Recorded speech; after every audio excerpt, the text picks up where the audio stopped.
రైతులకు సంబంధించిన ధాన్యం గురించి అడిగినారని ఆ డ్రైవర్ను తొలగించాము అని చెప్పే మాట అవాస్తవము. అతను ఆర్టీసీ నేరుగా ఉద్యోగి కాదు, హైర్ బస్సుకు సంబంధించిన ఉద్యోగి. అయినప్పటికీ ఆ బస్సు యజమానికి చెప్పడం జరిగింది అతని ఉద్యోగం నుంచి తొలగించేటువంటి ప్రయత్నం చేయవద్దని. దీనిపైనే రాజకీయం చేసే ప్రయత్నం చేస్తా ఉన్నారు. ఆ అశోక్ ఎవరైతే మాట్లాడినారో ధాన్యంకు సంబంధించి రైతుల పక్షాన మేము తప్పకుండా పాజిటివ్ క్రిటిసిజాన్ని ఫేస్ చేయడానికి రెడీగా ఉన్నాం. మేము ఆ యొక్క పాడి ప్రొక్యూర్మెంట్ మీద ప్రభుత్వం మొత్తం యంత్రాంగం అంతా పనిచేస్తా ఉంది.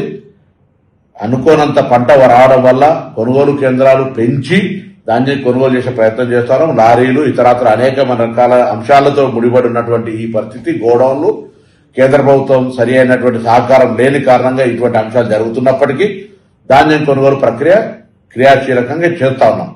ఆ సందర్భంగా ఆ అశోక్ అనే వ్యక్తి డ్రైవర్ ప్రైవేట్ హైర్ బస్సుకు సంబంధించిన వ్యక్తి మాట్లాడితే దాన్ని స్వాగతించడం తప్ప ఎక్కడ మేము సంస్థ పట్ల ఎవరు కూడా మా యాజమాన్యం అటువంటి చర్య తీసుకోమని అతను చెప్పలేదు.